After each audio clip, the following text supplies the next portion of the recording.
Get out of my office now! Sarah, please, just let me explain what happened. I don't want to hear any of your lies! You're fired! She threw a stapler across the room before he even sat down. It missed his head by 3 inches, maybe 2, and shattered against the glass wall of her corner office on the 44th floor of the Hargrove Tower in downtown Chicago. The temp agency had sent 7 assistants in the last 9 days. 7, and not one of them had survived past lunch. The man standing in the doorway didn't flinch. He just looked at the dented wall, then back at her, then, slowly, set his worn leather bag down on the floor like he had all the time in the world. You're late. She snapped from behind the desk, her wheelchair positioned like a throne at the center of the room. CEO of Hargrove Capital, 38 years old, worth $1.2 billion, and absolutely, legendarily feared.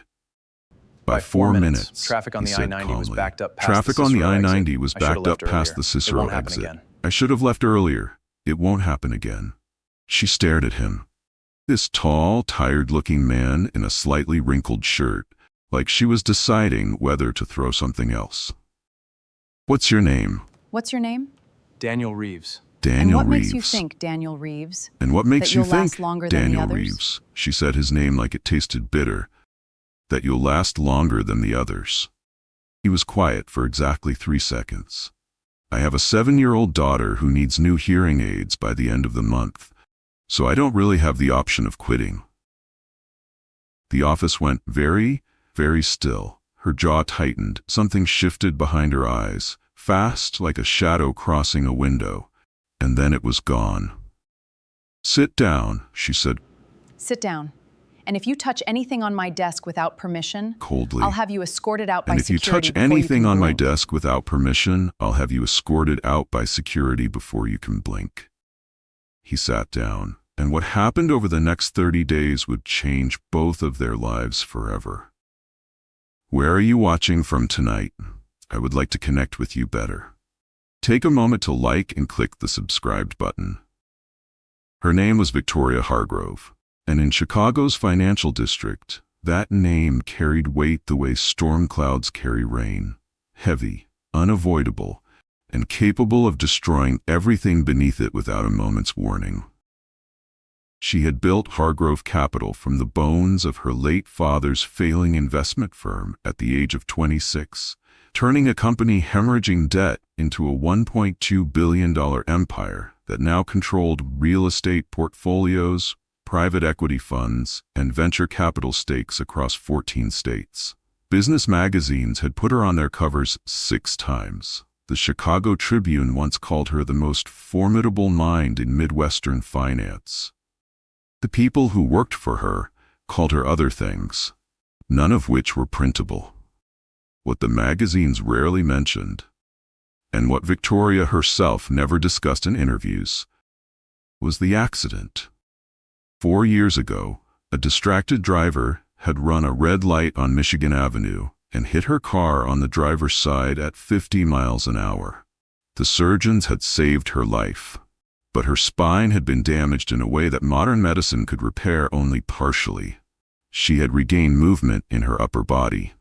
Her lower body was another story. The wheelchair had become permanent 8 months after the accident, following a second surgery that hadn't gone the way anyone had hoped.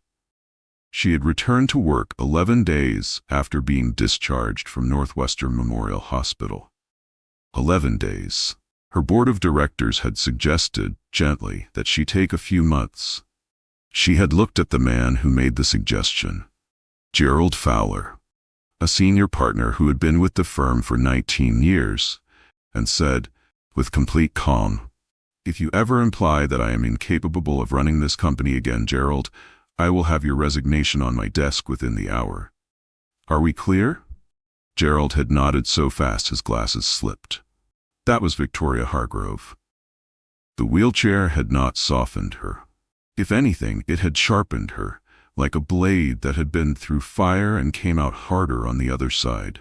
She ran her office the way a general ran a campaign, with precision, intolerance for error, and zero patience for anything she perceived as weakness, sentimentality, or incompetence. which explained the assistants. 9 days, 7 people. The first one had been let go for forwarding the wrong version of a contract to a client in Dallas. The second had been dismissed for asking, innocently, she thought, whether Victoria needed help reaching something on a high shelf. Victoria had looked at her for a long, cold moment and then said, "You're fired." The third had quit on his own after Victoria threw a full coffee mug against the wall during a phone call gone wrong. The fourth, fifth, and sixth had lasted a combined total of 31 hours.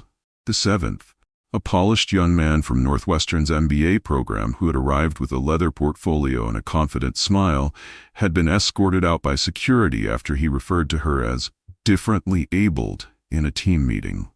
"I am not a diversity checkbox," she had told him, her voice so quiet it was somehow louder than screaming. "I am your boss. Get out of my building." The temp agency, Pinnacle Staffing Solutions on West Wacker Drive, had sent each replacement with increasing desperation. When they called to offer Daniel Reeves their senior coordinator, a woman named Paula had been almost apologetic. "Miss Hargrove, I want to be up front with you. Mr. Reeves is not our most polished candidate. He doesn't have an MBA. His last placement was an administrative role at a logistics company in Evanston. But he has an incredibly clean record, strong references, and—" "Send him," Victoria had said, and hung up. Daniel Reeves lived in a 2-bedroom apartment on the 2nd floor of a brick building on North Kedzie Avenue, in a neighborhood that was caught somewhere between gentrifying and giving up. The radiator in the hallway knocked all night in winter. The laundry machines in the basement accepted quarters only, and the coin slot on the dryer was broken, so you had to kick it twice on the left side to get it started. He had figured that out in the first week. That was 6 years ago, and he was still there. Because the rent was manageable, the landlord didn't bother him, and the elementary school, 3 blocks away, was good. That last part mattered most. His daughter's name was Lily. She was 7 years old, small for her age, with her mother's dark eyes and his stubborn chin. She had been born with moderate to severe hearing loss in both ears, diagnosed at 4 months old. She wore hearing aids, small flesh-tone devices that looped behind each ear, and had been doing so since she was 18 months old. She had never known a world without them. Daniel had never known a world without worrying about them. Hearing aids for a growing child weren't a one-time purchase. The devices had to be updated, repaired, replaced as Lily grew, as her needs changed. The audiologist at the children's clinic on North Ashland had told him at her last appointment that her current devices were struggling to keep up with her hearing needs and that they needed to look at an upgrade within the next 4 to 6 weeks. The new set would cost $2,400. Daniel had done the math in the parking lot of the clinic, sitting in his 11-year-old Honda Civic with both hands on the steering wheel and the engine off.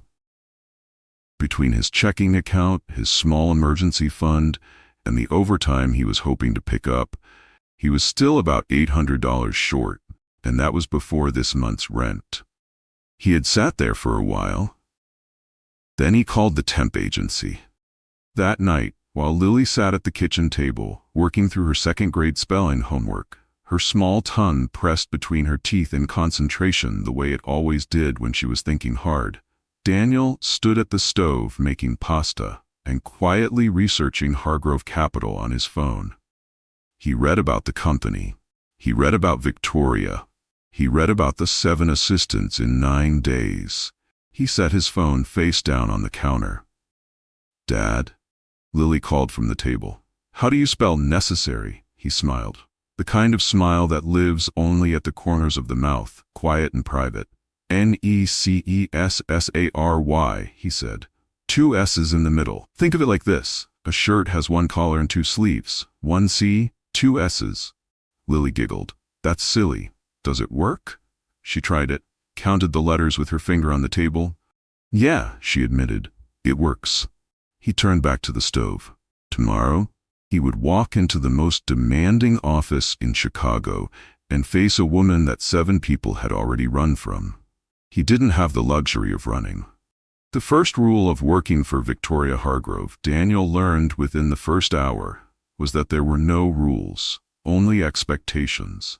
And the expectations were everywhere, unspoken and non-negotiable. By 7:45 on his first morning, she had handed him a 4-page document, printed, not emailed, titled Daily Operations Protocol. It covered everything from how her morning briefings were to be structured, to the exact temperature her coffee was to be served at, 67 degrees Celsius, measured with a small thermometer kept in the second drawer of the kitchen station, to the specific font size used on printed meeting agendas, to the order in which her calls were to be screened and returned. Daniel read every page, took 3 notes in the small spiral notebook he kept in his shirt pocket, asked 2 clarifying questions. She looked at him like the questions were an inconvenience. The protocol is self-explanatory. The section on client communications mentions priority Tier 1 and Tier 2, he said evenly, but doesn't specify how to handle a call that comes in from someone who isn't yet in your contacts, a potential new client, for example. Do you want those held, or do you want me to make a judgment call? A pause, brief but noticeable. Hold them. Send a follow-up email within 15 minutes using the template in the shared drive, folder labeled Intake. And Daniel? Yes? Don't make judgment calls. That is not what you're here for. He nodded once. Understood. She wheeled back toward her desk. He went to learn the coffee thermometer. By the end of day 1, he had not been fired. This was, by Hargrove Capital standards, a historic achievement, and the rest of the office knew it. The administrative staff, a team of 12 that operated on the floor below Victoria's private suite, had been watching Daniel with a mixture of sympathy and morbid curiosity, the way bystanders watch a tightrope walker cross a canyon. Renee, the office manager, found him in the break room at 5:15, refilling the small container of pens at the reception station. You made it through day 1, she said, her voice carrying genuine surprise. She was a compact woman in her 50s with silver-streaked hair and reading glasses perpetually pushed up on her forehead. She had worked at Hargrove Capital for 11 years, longer than anyone, and had the particular calm of a person who had survived every storm this building had produced. So far, Daniel said. The last guy didn't make it past 11 a.m., Renee said. The one before him lasted until lunch, but only because she was in a board meeting all morning, and didn't have time to fire him until after. Daniel considered this. What happened to the one before that? Renee tilted her head. Which one? There had been a lot of them. The one who lasted the longest. She thought about it. Probably Camille. She made it in 4 days. Smart girl, very organized. But on day 4 she accidentally scheduled 2 clients for the same time slot. Renee paused. Miss Hargrove doesn't raise her voice when she's truly angry. That's how you know it's bad. She just gets very, very quiet. Daniel nodded slowly. He had already noticed that. Go home, Renee told him, almost kindly, and come back tomorrow. He came back. Every morning that first week, Daniel arrived at 7:30, 4 minutes early, with Victoria's coffee at 67 degrees, and her morning briefing printed in 11-point calibri, single-spaced, just as the protocol specified. He learned her rhythms the way you learn a difficult piece of music, slowly, by feel, making note of where the sharp edges were and how to move around them without losing the tempo. He learned that she was sharpest between 8 and 11 in the morning, that she preferred calls to emails for anything requiring a decision, that she ate lunch at her desk and did not want to be interrupted during the first 15 minutes, and that the subject of her physical condition, her wheelchair, her mobility, anything even adjacent to it, was completely, absolutely off limits. He never brought it up. Not once. What he did do, quietly, without comment, was begin making small adjustments. He rearranged the supply station so that the items she used most frequently were at accessible height. He started printing her afternoon reports with slightly larger margins, after noticing she read them at an angle that suggested eye strain. He figured out that the conference room she used most often had a door handle that required 2 hands to operate while maneuvering a wheelchair, and he started arriving 2 minutes before every meeting to hold it open. Not making a show of it, just being there, as if it were simply part of the schedule. She noticed. She said nothing, but she noticed. It was on day 9 that the first real collision happened. A man named Clifton Graves arrived at 11 a.m. for a scheduled meeting.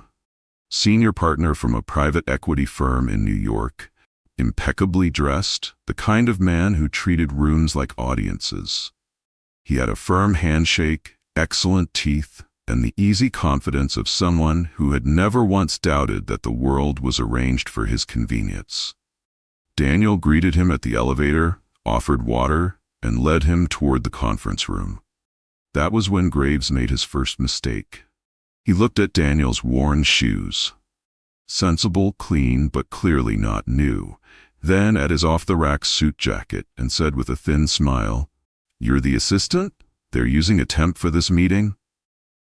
"I work directly for Miss Hargrove," Daniel said simply, and opened the conference room door. Graves made a small sound, not quite a laugh, and stepped inside.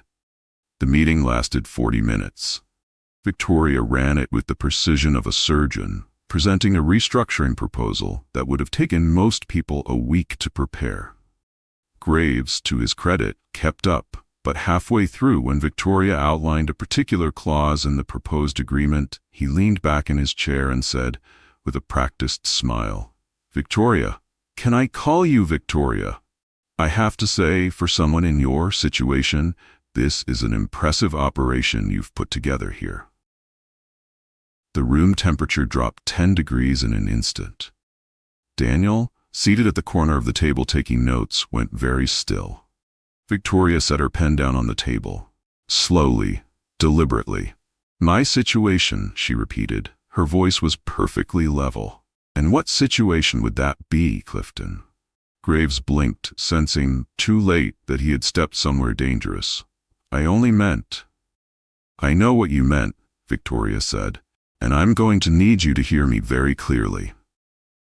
She leaned forward, both hands flat on the table. "I did not build a $1.2 billion company by inspiring people's sympathy. I built it by being smarter, faster, and more prepared than every man who sat across from me, including men like you who confuse a wheelchair for a limitation." She straightened. "Now, shall we continue? Or would you like to rephrase that and try again?" Graves cleared his throat, adjusted his tie. "Let's continue," he said quietly. Daniel looked down at his notepad. And for just a moment, so brief it was almost invisible, the corner of his mouth moved. But Graves wasn't the real problem. The real problem arrived on day 14, in the form of a man named Stuart Aldrich, Hargrove Capital's chief operating officer, a tall, silver-haired man in his late 50s who had been with the company since before the accident, and who had, in Victoria's prolonged absence during recovery, developed a quiet but unmistakable belief that he knew better than she did how the company should be run. He had never said it directly. He didn't have to. It lived in the way he spoke over her in executive meetings, always framed as adding context. In the way he had begun CCing board members on emails that should have gone only to Victoria. In the way he looked at Daniel the morning he stopped him in the hallway, one large hand briefly on Daniel's shoulder, voice low and collegial. "How's she doing, honestly, between us?" Daniel looked at the hand on his shoulder, then at Stuart. "Miss Hargrove is running the company," he said pleasantly. "Same as always. Was there something you needed me to pass along to her?" Stuart studied him for a moment, then smiled, the kind of smile that didn't reach anywhere near his eyes. "No," he said, "just checking in." He walked away. Daniel watched him go and felt with quiet certainty that whatever was building in this office, it wasn't finished yet. Not even close. It happened on a Tuesday. The kind of Tuesday that starts ordinary. Coffee at 67 degrees, morning briefing in 11-point Calibri, calls screened and returned in priority order. And then, somewhere between 9 a.m. and noon, quietly becomes the day everything changes. Daniel had been at Hargrove Capital for 22 days.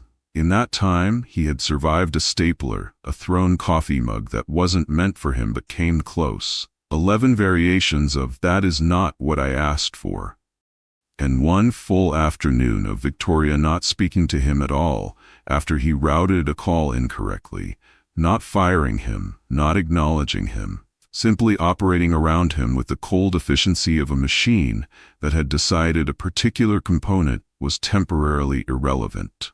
He had weathered it all. Not because it didn't affect him. It did. There were evenings he drove home on the I-90 with both hands tight on the wheel, jaw set, rehearsing nothing because there was nothing to rehearse. You didn't argue with Victoria Hargrove. You absorbed, adjusted, and came back the next morning. He came back every morning. Partly because of Lily, always because of Lily, but also, quietly, because of something he couldn't quite name. Something that lived in the way Victoria ran a room, in the sharpness of her mind, in the flashes, rare, brief, quickly suppressed, of something almost human that appeared in her eyes when she thought no one was paying attention. He was always paying attention. The trouble began at 9:17 a.m. when Daniel opened Victoria's calendar to confirm her 10 o'clock and discovered something that made him go still at his desk. The quarterly board presentation, a major strategy review that Victoria had been preparing for 2 weeks, a 2-hour presentation to Hargrove Capital's full board of directors, had been moved, not postponed, not rescheduled by Victoria's office. Moved, without her knowledge, without her approval. The calendar showed a new time, 8 a.m. that same morning. It had been updated at 6:43 a.m., before Daniel arrived, before Victoria came in, and the change had been made from Stuart Aldrich's administrative login. Daniel read the entry 3 times. Then he picked up his phone and called Renee downstairs. "Renee, the board presentation, the 10 o'clock, did anyone contact you about a time change?" A pause. "No. Why?" "Check the board calendar. Tell me what you see for this morning." He heard her keyboard, then silence. Then, "Daniel, it shows the presentation happened at 8 a.m. It shows it as completed." "It wasn't completed," Daniel said. "Miss Hargrove hasn't presented anything this morning." Another silence, longer this time. "Stuart sent a memo to the board at 7 a.m., Renee said slowly, her voice careful, like she was reading something she didn't want to be reading. "He told them that Miss Hargrove had requested he lead the quarterly review on her behalf due to a—" She stopped. "Due to what?" Daniel asked. "Due to a health-related scheduling conflict." The words landed like something heavy dropped on concrete. Daniel set the phone down without saying goodbye. He stood up, straightened his jacket, and walked to Victoria's office door. He knocked twice. "Come in." She was at her desk, reading through a stack of contracts, her glasses on. She only wore them when she thought no one would see. A cold cup of coffee at her elbow that she hadn't touched. She looked up when he entered, and something in his expression made her set the contracts down. "What happened?" she said. It wasn't a question. He told her. Clearly, directly, without softening any of it. The calendar change, the 7 a.m. memo. The phrase Stuart had used, health-related scheduling conflict, and what it implied. He watched her face as he spoke. She didn't react the way he expected. She didn't go cold, didn't go quiet in that particular dangerous way. Instead, something moved across her face that he had never seen there before. Fast, raw, and gone almost instantly. Something that looked, just for a fraction of a second, like pain. Then it was replaced by something else entirely. "Get me Stuart," she said. "Now." Stuart Aldrich arrived at Victoria's office 4 minutes later, unhurried, hands in his pockets, the posture of a man who believed he held more cards than the person calling the meeting. He was wrong. "Stuart," Victoria said, her voice even, her hands folded on the desk. "Tell me about the memo you sent to the board this morning." Stuart glanced at Daniel, standing to the side of the room, notepad in hand, face neutral, and then back at Victoria. He smiled. "Victoria, I was trying to help. The board has been expressing concern, privately, to me, about the pace of decision-making at the executive level. I thought it would be beneficial to step in and—" "You told the board I had a health-related scheduling conflict," she said. "I was being diplomatic. You were being dishonest." Her voice didn't rise. It never rose. "I did not ask you to present on my behalf. I did not have a scheduling conflict. I had a 10 o'clock meeting that you moved without my knowledge or consent, using language designed to suggest to my board that my health is interfering with my ability to lead this company." Stuart's smile stayed in place, but something shifted behind it. "I've been with this company for 16 years, Victoria. I've watched you push yourself past what's reasonable since the accident. I'm trying to protect. You are trying to replace me," she said quietly. The smile finally fell. "And you have been trying to replace me," she continued, "for the last 2 years. The CC'd emails, the private conversations with board members, the slow, careful effort to position yourself as the steadier hand.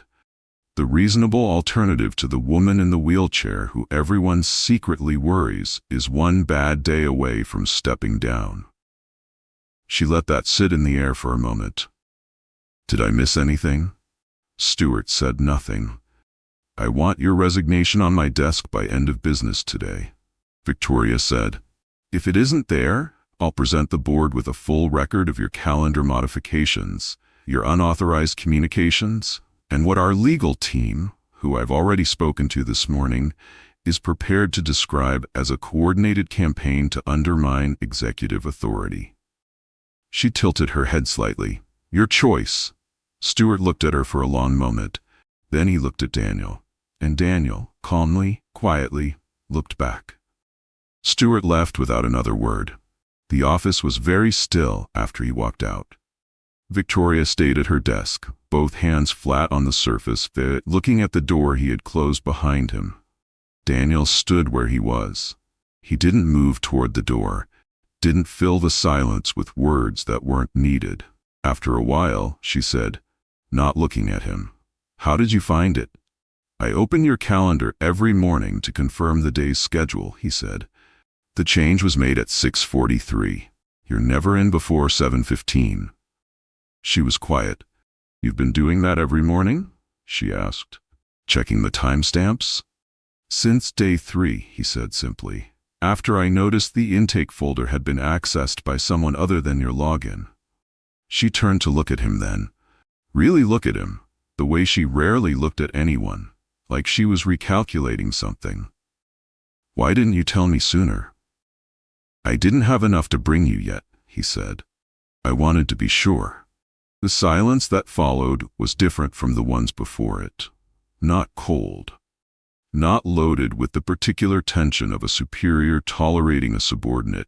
Something else, something quieter and less certain and far more honest. "Daniel," she said finally. "Yes?"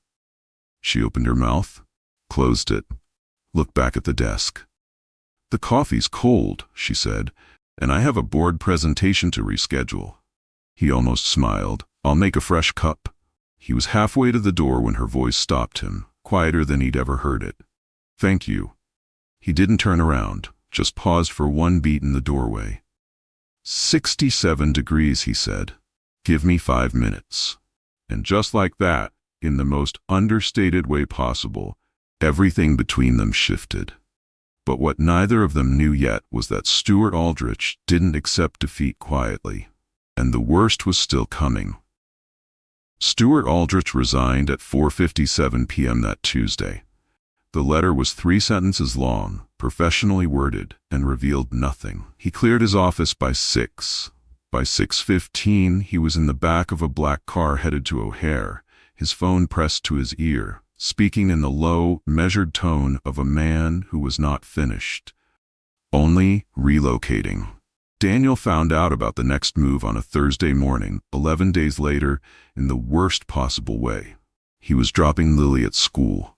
Standing at the entrance of Prescott Elementary on North Hamlin, crouched down to her level, fixing the strap of her backpack, when his phone buzzed with a Google alert he had set up 3 weeks ago for Hargrove Capital's name.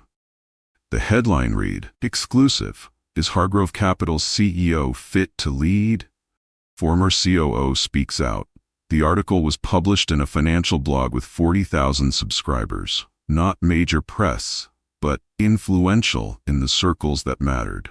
Stewart had given an anonymous interview, careful enough to avoid anything actionable, but pointed enough to do damage. He described a volatile executive environment. He mentioned concerns at the board level about long-term leadership stability. He used the phrase, "the challenges facing the company's top office," in a way that required no further explanation to anyone who knew Victoria's situation. He never named her disability. He didn't have to. Daniel read the article twice, standing on the sidewalk outside the school while Lily tugged his sleeve. "Dad, I'm going to be late." "You're not going to be late," he said quietly, still reading. "Go. Have a good day." "Dad." He looked up. She was watching him with those dark, steady eyes, her mother's eyes, with the particular seriousness that 7-year-olds produce when they sense something is wrong. "You okay?" she asked. He put his phone in his pocket and smiled, that quiet, corner-of-the-mouth smile. "I'm good, bug. Go learn something." She studied him for one more second, unconvinced but willing to let it go, then turned and ran up the steps. He waited until she was inside. Then he took his phone back out, called Renee and said, "Don't let Miss Hargrove see that article before I get there. Stall her morning if you have to." "Daniel," Renee said carefully, "she has a Google alert for her own name. She's probably already seen it." He closed his eyes for exactly 1 second. "I'm 12 minutes out," he said, and started walking to the car. She had seen it. He knew before he reached the 44th floor because the atmosphere in the elevator lobby felt different. Tighter, like the air before a thunderstorm when the pressure drops and every living thing goes quiet. The 2 junior analysts near the reception desk were speaking in near whispers. The receptionist gave Daniel a look that communicated everything. He knocked on Victoria's office door. No answer. He opened it anyway. She was at the window, or as close to the window as her chair would take her, which was close enough that the morning light fell across her in a way that made the room feel very large and her very alone in it. She wasn't looking at her phone. She wasn't looking at anything, really. Just the city below. Chicago spreading out in every direction, 44 floors down, indifferent and enormous. Daniel closed the door behind him. He didn't speak. Didn't set down his bag or reach for his notepad or do any of the things that signaled the workday beginning. He just stood there and waited and let the silence be what it was. After a long moment, she said, "He's going to the board." Not a question. "Probably," Daniel said. "The article is a setup. He's using it to demonstrate that there's already public uncertainty, that the concern isn't just his, it's external. It gives the board cover to call a confidence vote without it looking like a personal vendetta." She turned her chair from the window to face the room. Not him, exactly, just the room. He planned this before he resigned. The resignation was part of it. He knew I'd force him out, and he used it. "Yes," Daniel said. "How long do I have before he moves?" "If he contacts board members today, and he will, you're probably looking at an emergency session called for Monday at the earliest." She nodded slowly. "Then we have 3 days," she said. "We," Daniel noted quietly. For the first time that morning, she looked directly at him. And then, something unprecedented. Something that probably hadn't happened in this office in years, if ever. Victoria Hargrove said, "I don't know what to do." The words came out flat, factual, stripped of everything except their truth. No performance in them, no strategy. Just a woman in a room on the 44th floor of her own building telling the truth to the one person who had, somehow, without being invited, become the person she told the truth to. Daniel pulled a chair from the corner of the room, set it across from her desk, and sat down. "Then let's figure it out," he said, "from the beginning." They worked for 11 hours straight. Daniel called Renee to cancel the day's external meetings. All of them, no explanations offered. He ordered food from the deli on the ground floor and left it at her elbow. He drafted emails, pulled records, built a timeline of every calendar modification, every unauthorized board communication, every CC'd email that Stewart had sent in the last 2 years, organized into a document that told a clear, irrefutable story. Victoria worked the phones. She called board members directly. Not through their assistants, not by email. She called them the way she had called clients in the early days, when Hargrove Capital was still small enough that everything depended on the force of her personal conviction. She was not warm, she was not soft, but she was honest and precise, and she laid out what Stewart had done with the kind of clarity that made denial difficult. 4 of the 7 board members confirmed their support by 9 p.m. The 5th, a man named Gerald Fowler, the same Gerald who had suggested she take time off after the accident, called back at 9:45 and said, after a long pause, "Victoria, I owe you an apology, one that's been overdue for about 4 years." She was quiet for a moment. "I'll accept it," she said, "after Monday." The emergency board session was called for Monday at 10 a.m. Stewart arrived with a lawyer, a detail that told everyone in the room everything they needed to know about how confident he actually was. He had prepared a presentation, slides, a formal document titled Executive Stability Review that was, beneath its careful language, a case for transition of leadership. He presented for 22 minutes. When he finished, Victoria spoke. She spoke for 14 minutes. No slides, no documents distributed in advance. Just her voice, level and precise, and the facts, laid out in the order Daniel had organized them, built the way a closing argument is built, each point resting on the one before it. She presented the timeline of calendar manipulations, the unauthorized communications, the carefully orchestrated anonymous interview. She presented it all not as a personal grievance, but as a governance failure. A breach of fiduciary responsibility by a COO who had spent 2 years attempting to destabilize the company he was paid to protect. Then she said, and the room was very still when she said it, "I have led this company for 12 years. I have done so through a market crash, a global pandemic, and a personal medical event that would have ended most careers. I have never, not once, allowed this company's performance to suffer as a result of any of it." She looked around the table. "I am not asking for your sympathy. I am asking you to look at the numbers, look at the record, and make a decision based on what the evidence actually shows, not on what one man, with personal motives, has spent 2 years trying to make you believe." She set her hands flat on the table. "That's all." The vote was called, 6-1 in her favor. Stewart's lawyer was already packing his briefcase before the final count was announced. Afterward, after the board members had filed out, after the congratulations that Victoria received with a nod and nothing more, after Stewart had left the building for the last time with the particular diminished posture of a man who had overestimated himself, Daniel was in the hallway outside the boardroom, straightening the chairs that had been left askew, when Victoria came through the door. She stopped when she saw him. "You should have been in there," she said. "It wasn't my room," he said simply, setting the last chair in place. She was quiet for a moment.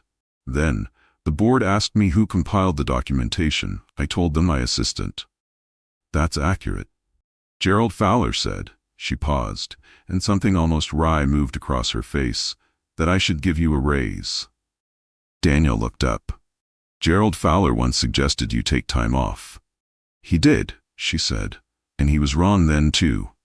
The almost wry thing became something slightly more. Not quite a smile, but in the same neighborhood. It was the first time he had seen her face do anything like that, and it changed it considerably. He looked away before she could notice him noticing. 3 days later, Victoria called him into her office at the end of the day. He came in expecting a task, a document to draft, a call to schedule, the ordinary machinery of the job. Instead, she slid an envelope across the desk toward him. He opened it. Inside was a check. The number on it was enough to cover Lily's hearing aids, 2 months of rent, and the car repair he had been postponing since February. He looked up. "That's not a raise," she said, before he could speak. "That's back pay, correctly calculated based on the scope of what you've actually been doing, which is considerably more than the temp agency rate reflects." She held his gaze. "I've also contacted Pinnacle to convert your placement to a permanent position with full benefits effective the 1st of next month." Daniel looked at the check for a long moment. "You didn't have to do this," he said. "I'm aware," she said. "I did it because it's accurate. Don't make it sentimental." He almost laughed. "Wouldn't dream of it." He folded the envelope and put it in his jacket pocket, picked up his bag, started toward the door. "Daniel?" He turned. She was looking at him the way she had looked at him after the Stewart confrontation. That recalculating look, careful and unguarded in equal measure. "Your daughter," she said. "The hearing aids. Is she doing well?"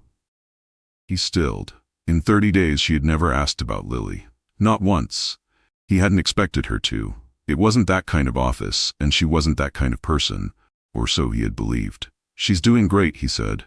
"She started a new school project this week. Something about the water cycle." He paused. "She's got a good memory. Sharp kid." Victoria nodded, looked at her desk, then back at him. "Good," she said quietly. "That's good." He held her gaze for one moment. "Good night, Miss Hargrove." "Good night, Daniel." He drove home on the I-90 with both hands loose on the wheel this time, the city lights spreading out behind him in the dark, the check folded in his jacket pocket against his chest. Lily was asleep when he got in. He could see the line of light under her door was off. He stood in the hallway for a moment, just listening to the quiet of the apartment, the radiator, the distant sound of the street. Then he went to the kitchen table, sat down, and opened his laptop. He found the website for the audiology clinic on North Ashland. He scheduled Lily's fitting appointment for the following Saturday. Some people move through the world, taking up all the space in every room they enter, demanding, consuming, filling every silence with the noise of their own importance. And some people move quietly, doing what needs doing, holding things together with steady hands and showing up every single morning regardless of what the day before cost them. The loudest person in a room is rarely the most powerful one. Victoria Hargrove had spent 4 years after her accident building walls high enough to keep the world from seeing anything she didn't want it to see. Because the world had shown her repeatedly that it would use whatever it saw against her. She had survived by being harder than everything that tried to break her. What she hadn't expected, what no one had told her and she couldn't have predicted, was that the person who would finally get through those walls wouldn't try to scale them at all. He had simply shown up every morning, 67 degrees, 11-point Calibri, steady hands and a spiral notebook, and a 7-year-old daughter with her mother's eyes and a father who understood in his bones what it meant to refuse to quit. Not because it was easy, not because he wasn't tired or scared or stretched thinner than he ever let anyone see, but because some things are worth showing up for, every single day, no matter what. If this story moved you, If you've ever been underestimated, overlooked, or counted out, share this with someone who needs to hear it today. And if you haven't already, subscribe. Because every week, we tell the stories that remind us what quiet strength actually looks like. The world has enough noise. We're here for the truth.